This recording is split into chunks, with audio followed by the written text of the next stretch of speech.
Salut tout le monde, j'espère que vous allez bien, moi ça va super bien.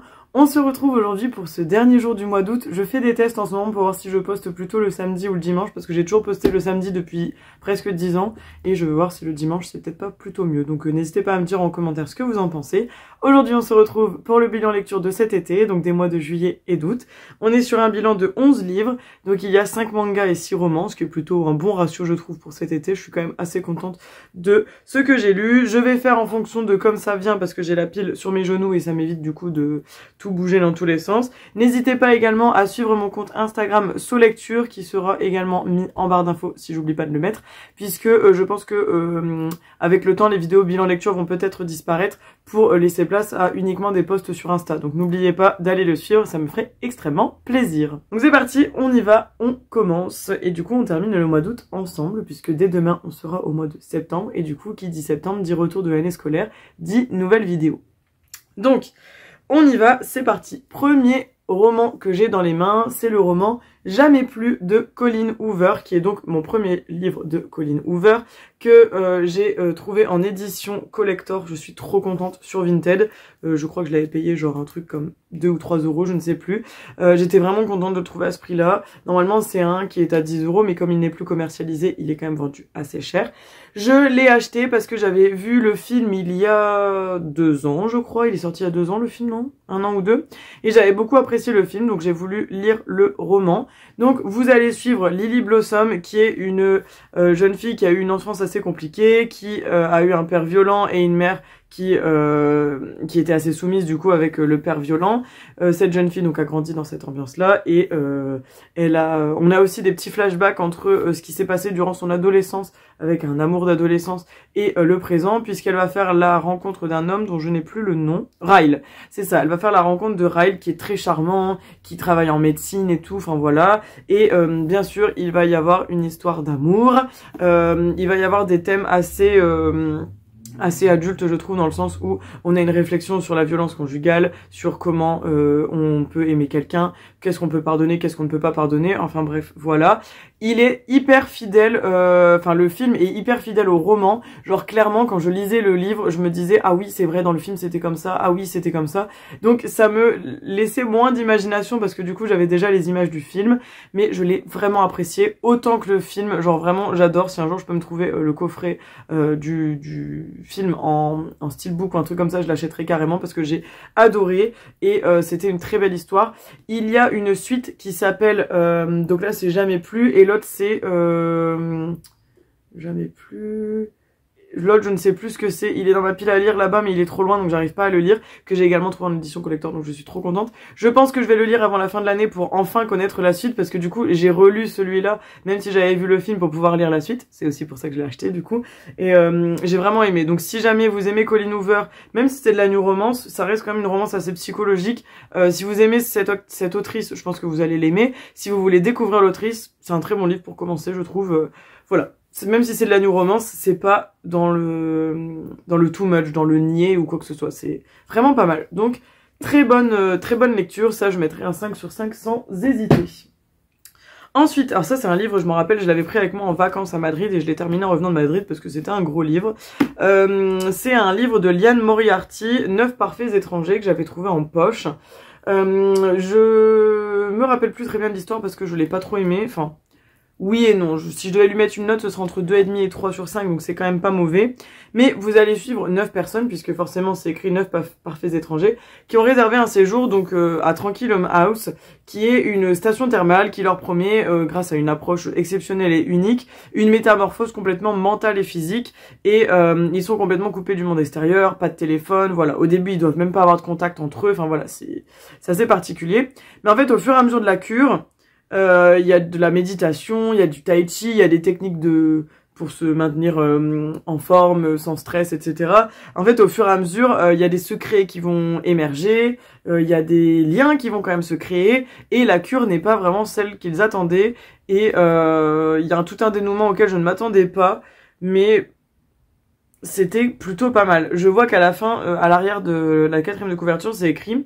Dans 9 parfaits étrangers, Liane Moriarty interroge la quête parfois absurde du changement à tout prix et traque, comme elle a l'art de le faire, les vérités cachées derrière l'apparence.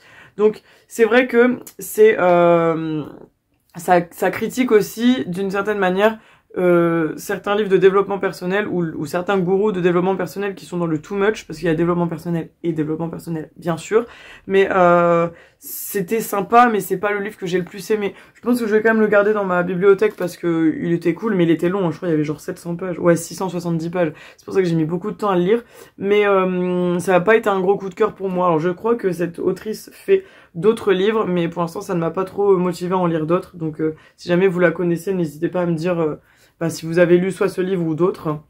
Mais celui-là, je l'ai moins aimé, on va dire. Ensuite, je passe au manga et après, ça repassera dans les romans. Donc, en manga, j'ai enfin terminé la saga Nier Automata. Donc, j'ai lu les tomes 3 et 4. Je vous en avais parlé il y a quelques mois, je crois, où j'avais lu les tomes 1 et 2, forcément.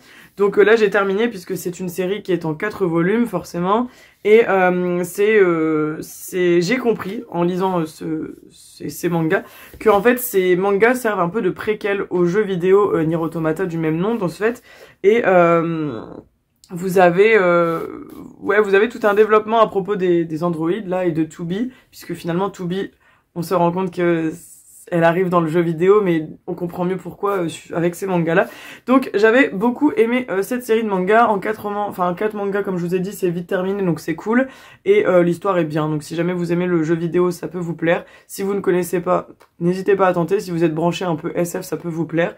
Et ouais, j'ai bien aimé, franchement ça m'a fait plaisir. Et quand j'ai découvert à la fin, en terminant le tome 4, que c'était un genre de préquel, j'étais trop contente parce que comme le jeu je l'ai pas terminé, je sais pas si je le terminerai un jour parce que j'ai beaucoup accroché à la bande son mais moins au jeu on va dire, ça m'a fait plaisir en fait de le lire, donc j'ai bien aimé.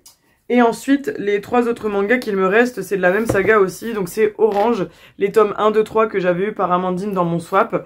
Trop contente parce que c'était trop cool, donc il me manque plus que 4 tomes parce que normalement c'est une saga en 7 tomes. Alors c'est catégorisé dans des shoujo il me semble, enfin en tout cas quand on va dans les magasins, les librairies et tout ça, c'est dans les shoujo. Je comprends pourquoi oui et non, mais en fait la particularité de ce manga c'est que, je vais vous le lire rapidement, la 4e de couverture. Vous avez un matin, alors qu'elle se rend au lycée, Nao reçoit une drôle de lettre. Une lettre du futur. La jeune femme qu'elle est devenue 10 ans plus tard, rongée par de nombreux remords, souhaite aider celle qu'elle était autrefois à ne pas commettre les mêmes erreurs. Pour cela, elle a décrit dans un long courrier les événements qui vont se dérouler dans la vie de Nao lors des prochains mois, lui indiquant même comment elle doit se comporter. Mais Nao a bien du mal à croire à cette histoire, et de toute façon, elle manque bien trop de confiance en elle pour suivre certaines directives indiquées dans ce curieux courrier. Pour le moment, la seule chose dont elle est sûre, c'est que Kakeru, le nouvel élève de la classe, ne la laisse pas indifférente.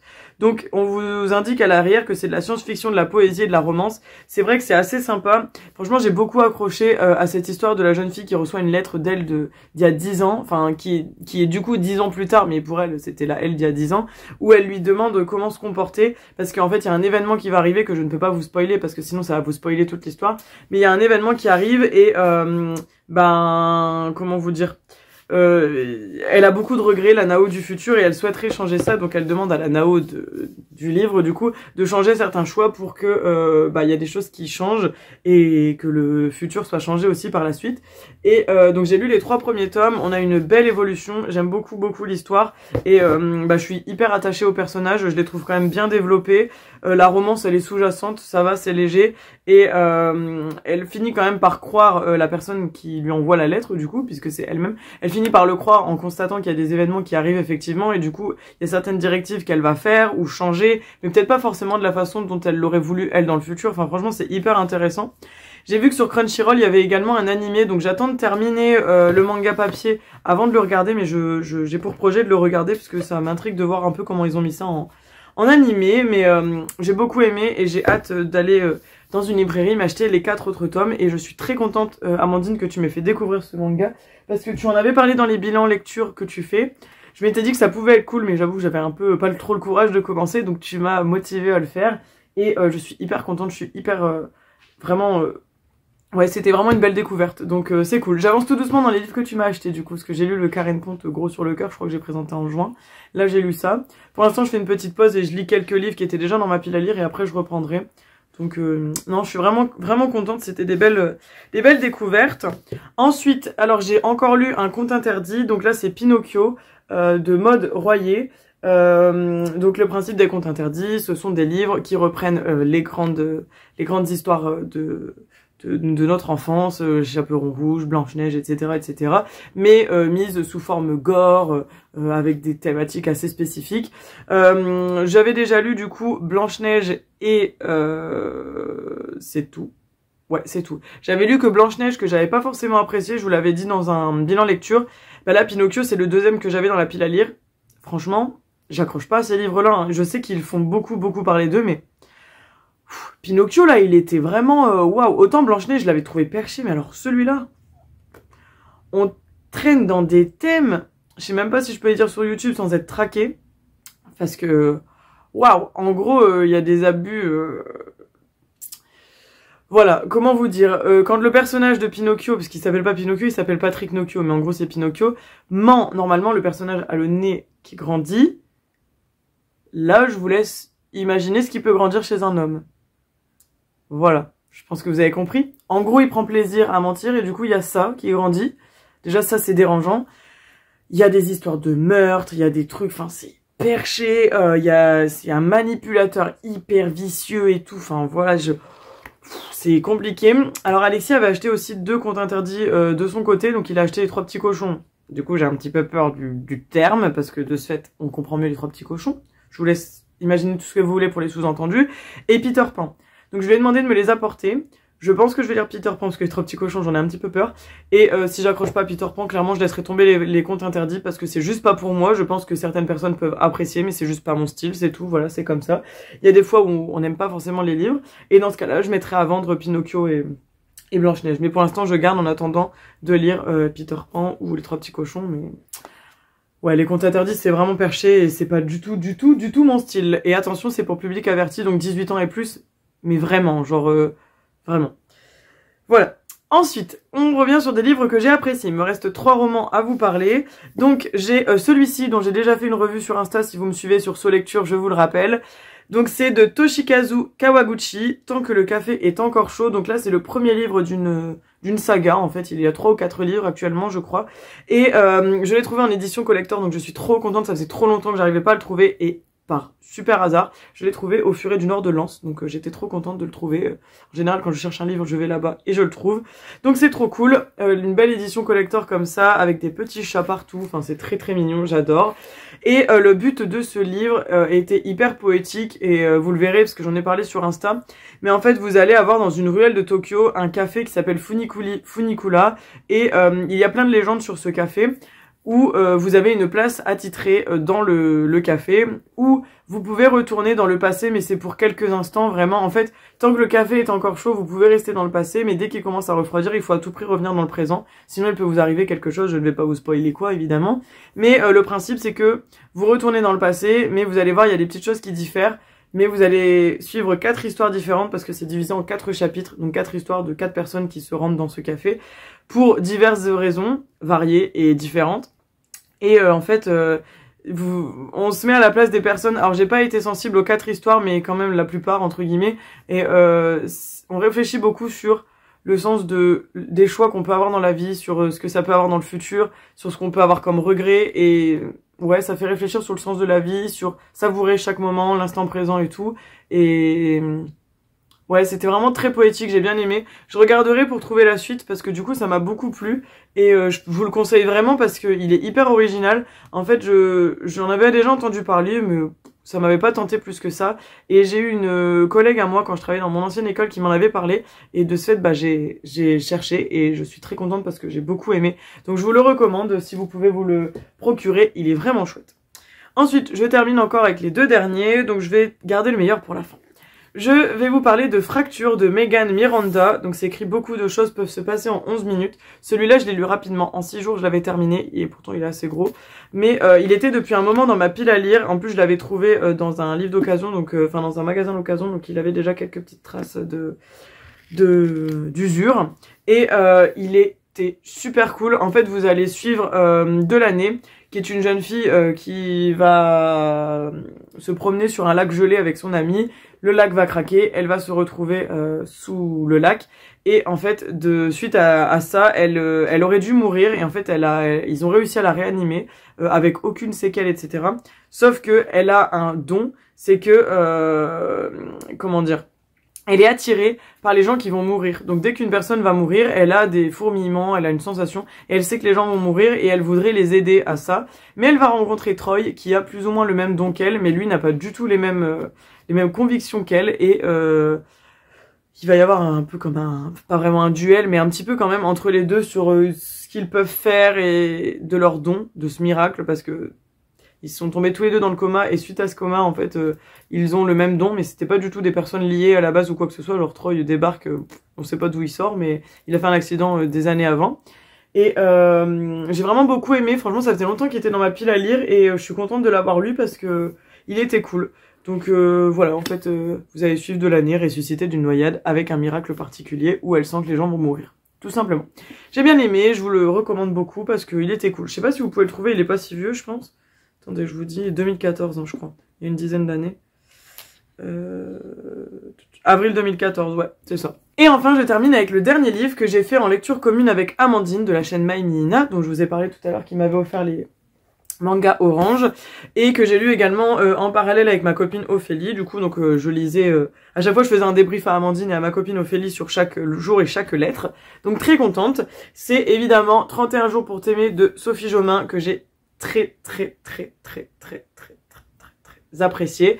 Il était hyper cool. Je vous en ai parlé au mois de janvier sûrement de cette année, puisque elle avait fait un cœur pour Noël qui était sous le principe de vous décacheter un chapitre et vous lisez votre chapitre du jour. Et un cœur pour Noël était sorti il y a 10 ans. Moi je l'avais acheté du coup en Noël 2024, et l'année de 2024 justement, quand j'ai acheté un cœur pour Noël, elle avait sorti Secret Santa, que je n'ai pas encore acheté et que je pense acheter cette année, mais du coup je pense que j'aurai toujours un an de retard, parce qu'à mon avis quand je vais acheter Secret Santa elle va en ressortir un cette année, donc j'aurai toujours un an de retard, mais c'est pas grave. Donc bref, je reviens sur ça. Donc là c'est 31 jours pour t'aimer, le principe était plus ou moins le même. C'était une romance d'été où tous les jours vous aviez une lettre comme ça à décacheter. Donc là bah, comme je les ai lus, forcément je les ai décachetés, mais j'aurais pu tout à fait la recacheter comme ceci. Hop, on décachette, on ouvre et on a le chapitre qui commence toujours par une lettre. Et franchement c'était hyper sympa, les personnages sont hyper intéressants. Donc vous allez suivre Summer Girl et le BG du 34. Et donc ça ce sont les deux personnes qui s'écrivent par des lettres. Et on va suivre également un groupe d'amis, donc Julie, Max, Spooky, Maddie, Jen, enfin voilà, vous allez suivre tout un groupe d'adolescents, parce qu'à la base c'est un roman qui est rangé dans le rayon jeunesse, mais moi je m'en fiche, j'adore Sophie Jomain, donc je l'ai pris quand même, et franchement même si c'est de la jeunesse, ça fait du bien au cœur, peu importe l'âge que vous avez. Ça peut que vous plaire. Et donc c'est une romance d'été que vous pouviez lire soit en juillet, soit en août, ou même vous pouvez lire en dehors de ces période bien évidemment, mais c'est parce que ça collait bien dans le sens où juillet et août terminent à 31 jours, donc là c'était vraiment parfait. Et vous allez voir que les Summer Girl et le BG du 34, donc les deux qui s'écrivent par des lettres, sont assez liés au groupe d'amis, mais je ne vous spoil pas pourquoi. Mais j'ai adoré ce roman, c'était de la fraîcheur, des vacances,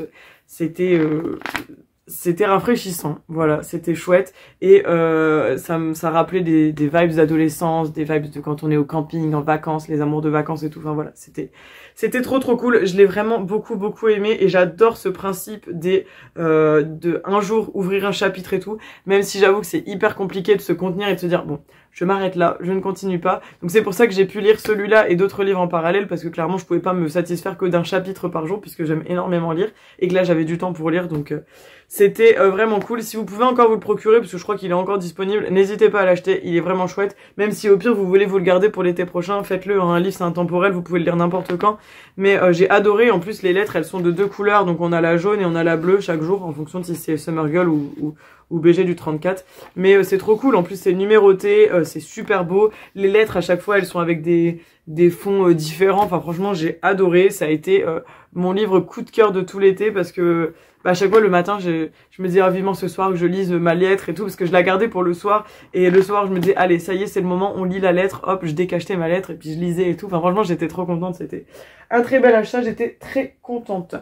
Donc voilà pour le petit bilan, enfin petit gros bilan de cet été, des mois de juillet et d'août. Je pense que c'est pas mal quand je vous fais un bilan comme ça sur 2 mois plutôt que faire tous les mois. Je vais voir du coup si je vous refais un bilan lecture fin septembre, ou si je fais septembre-octobre, fin octobre, quand en fonction de ce que j'aurais lu en septembre en fait. Et puis en fonction aussi de mes idées de vidéos. Ma mèche elle fait des trucs bizarres aujourd'hui. Hein.